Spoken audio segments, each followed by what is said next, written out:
তোমরা তো আমার সবসময় বিউটি টিপস দেখে আসছো, অনুজ্জ্বল জানোই আমি বিউটি টিপস দেখাই। তো আজকে আমি আর তোমাদের একটা বিউটি টিপস দেখাবো না, আমি একটা রান্না করে দেখাবো। আহ, মানে শোল মাছের মাথা দিয়ে লাউ দিয়ে আমরা কিরকম রান্না করে খাই সেটা আমি এখন তোমাদের দেখাবো। তোমরা একটু দেখো প্লিজ মন দিয়ে আমি কি করে রান্নাটা করছি।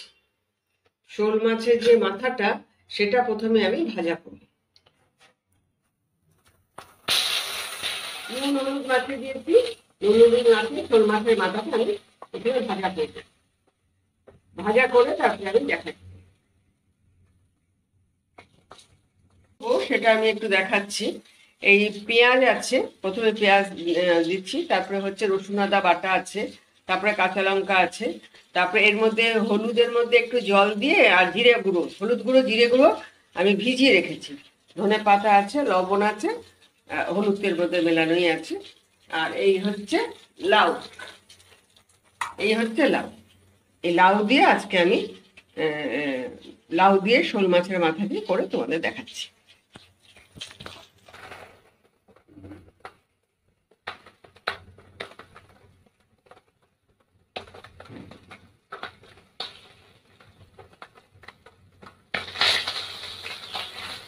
এই মাথাগুলোকে ভালো করে ভেজে নিচ্ছি, দিয়ে এখন আমি মাথাগুলোকে উঠিয়ে নেব।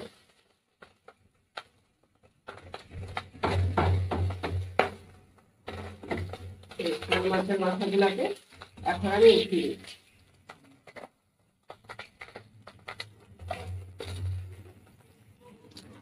এবার আমি কি করব, এর মধ্যে একটু কালো জিরা ফোড়ন দেবো, একটু কালো জিরা ফোড়ন দেবো, একটু কালো জিরা ফোড়ন দেবো। কালো জিরা ফোড়ন দিলাম, দিয়ে এর মধ্যে আমি এখন কি করবো, পেঁয়াজ যেহেতু মাথা দিয়ে করছি সেহেতু পেঁয়াজ দিয়ে করবো, নিরামিষ করে লাউ করবো।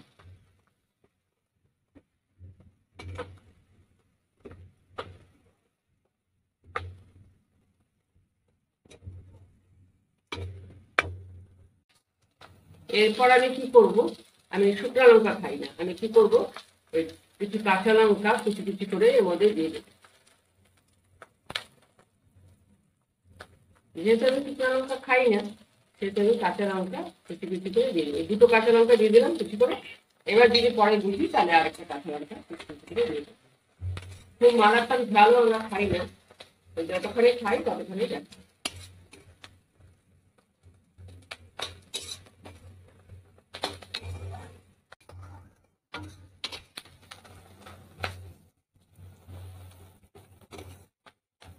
খুব বেশি ভাজা করবো না পেঁয়াজগুলোকে, একটু বাদামি একটুখানি ইয়ে হলে কাঁচা লঙ্কাটাও ভাজা হয়ে যাবে আর পেঁয়াজগুলো ভাজা হয়ে যাবে।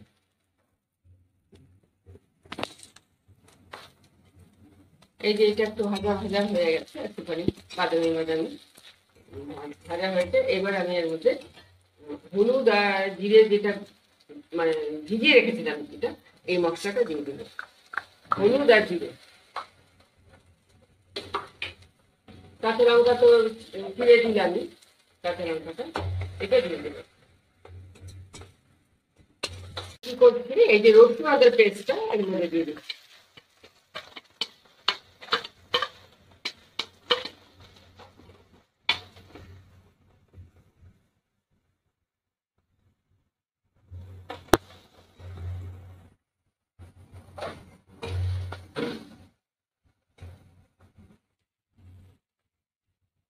এরপর আমি কি করলাম, এখানে একটু লবণ ছড়িয়ে দিলাম। লবণ তো ছড়াতেই হবে, কারণ লবণ না ছড়ালে তো রান্না হবে না।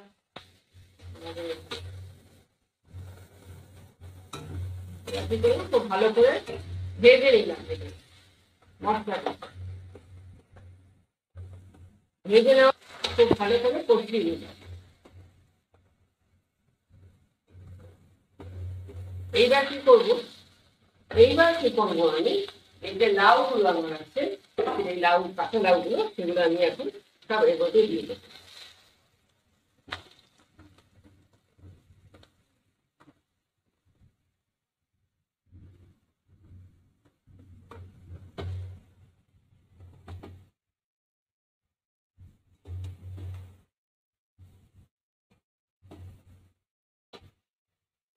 এবার সমস্ত লাউগুলো আমি এর মধ্যে দিয়ে দেবো।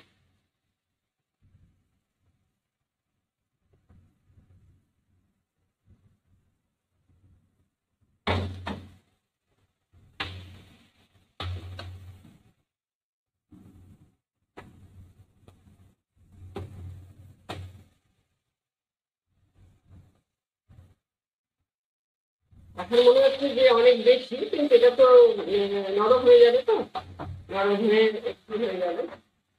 এই লাউগুলো পরে দিয়ে আবার দিয়ে দেবো।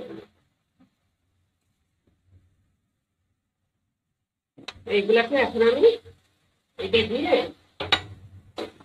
দিয়ে চেপে রেখে দিলাম। 5 মিনিট এরকম থাকবে, তারপরে আমি আবার আসছি। এই আমি এখন আবার ঢাকনাটা খুলছি, খুলে এখন এই যে ঢাকনাটা খুলে দেখছি যে কতটা নেমে গেছে আর কি লাউটা। ভরে গেছিল না কড়াই, এখন এই যে কতটা জল ছেড়ে দিয়েছে।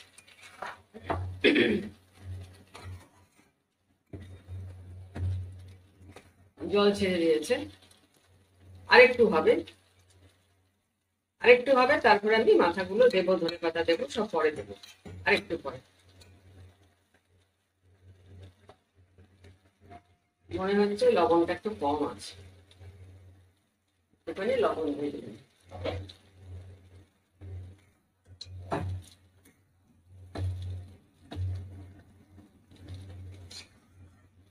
লাউ আমার একটা খুব প্রিয় সবজির মধ্যে পড়ে, লাউটা ভীষণ ভালোবাসি খেতে, যার জন্য আজকে লাউ রাখলাম। এবারে যে আমি আবার ঢাকনাটা খুলে দেখছি এখন কতখানি ইয়ে হয়েছে। হ্যাঁ, অনেকটাই সেদ্ধ হয়ে গেছে লাউ। লাউ সেদ্ধ হতে সময় লাগে, তো অনেকটাই হয়ে গেছে। তা এবার আমি কি করব, মাথাগুলো যেগুলো ভেজে রেখেছিলাম এই মাথাগুলো এর মধ্যে দিয়ে দেবো। এই যে এই মাথাটাও দিয়ে দিলাম, এটাও দিয়ে দিলাম, দুইটা মাথা দিয়ে দিলাম। এবার এইগুলো সেদ্ধ হবে এর মধ্যে। এটা সেদ্ধ হয়ে গেছে, তো ভাজা মাথা। আর এটা একটুখানি হোক, তারপরে একটু ভেঙে এটাকে ঠিক করবো। যে ঢাকনাটা খুললাম, এবার দেখি কি অবস্থায় আছে। ঠিক অবস্থাতেই আছে। এই যে মাথাগুলো ভালোভাবে হয়ে গেছে সেটা, তো এটাকে একটুখানি ভেঙে চুড়ে দিয়ে দিলাম।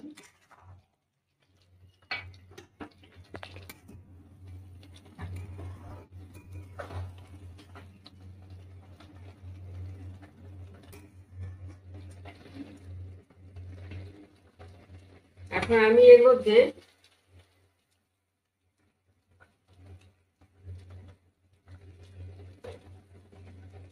আগে এটা বলিনি, এটা হচ্ছে একদম নামাবার আগে একটু দুধের মধ্যে একটু কর্নফ্লাওয়ার দিয়ে এটাকে দিয়ে দেবো, তাহলে একটু ঘন ভাবটা হয়ে যাবে।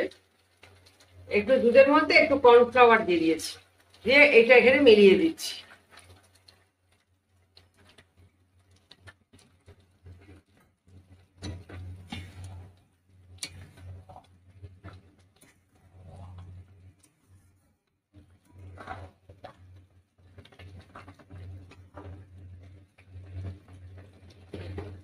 হয়ে গেল এটা। এবার একটুখানি চিনি দেবো,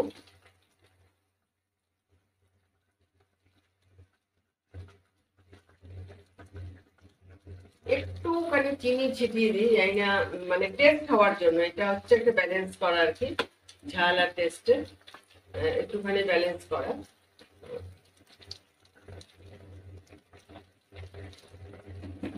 তো এই জন্য একটুখানি চিনিটা দিই, এটা মিষ্টি হওয়ার জন্য না, এটা একটুখানি ব্যালেন্স হওয়ার জন্য টেস্টটা। ঝাল দিয়ে মিষ্টি দিয়ে সব দিয়ে একটা ব্যালেন্স হয়।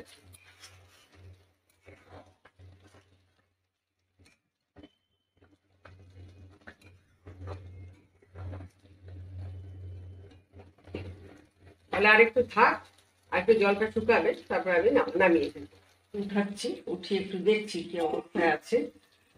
তো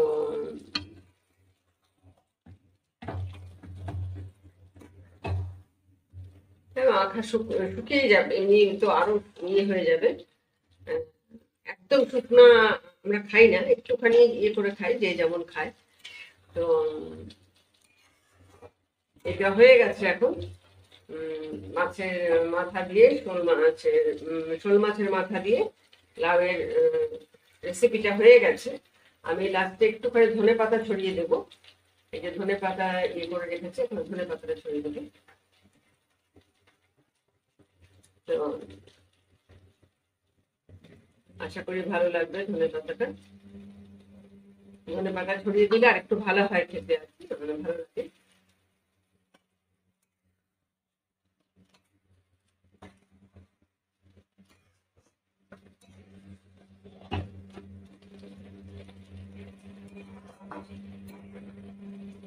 ব্যাস হয়ে গেল। এবার আমি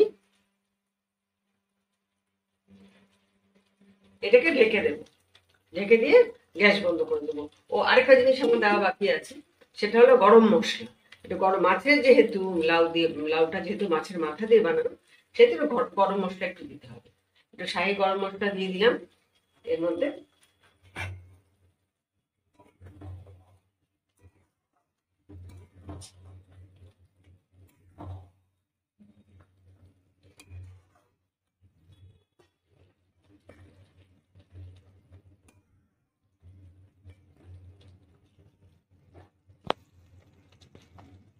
আমার তো আমার তো বিউটি টিপসের চ্যানেল, তবু আমরা মহিলারা তো রান্না বান্না করে খাই, রান্না তো করবোই। তো এই জন্য আজকে আমি একটুখানি এই লাউ আর শোল মাছের মাথা দিয়ে রেসিপিটা করে দেখালাম আর কি। নিশ্চয়ই ভালো লাগবে। ভালো লাগলে ভালো লাগবে, আশা করি ভালোই লাগবে। লাইক কমেন্ট আর শেয়ার করে দেবে, যেসব বন্ধুদের ভালো লেগেছে সবাই শেয়ার করে দিও জিনিসটা, আর লাইক কমেন্ট করে দিও। আর যারা নতুন আমার চ্যানেলে এসছো, নতুন বন্ধু যারা, তারা একটা সাবস্ক্রাইব করে দিও। আহ, ভালো মানে তাদের আমার মানে মনটাও ভালো লাগবে। আর এই যে এটা হলো রান্না, লাস্ট লুকটা দেখিয়ে দিলাম কেমন হয়েছে। এবার তোমরা নিজেরা রান্না করে খেয়ে বলবে যে কেমন লাগে। আমরা এরকম করে খাই, তো আমি এরকম ভাবেই দেখালাম। আশা করি ভালো লাগবে তোমাদের। এবার তাহলে আসলাম, বাই বাই।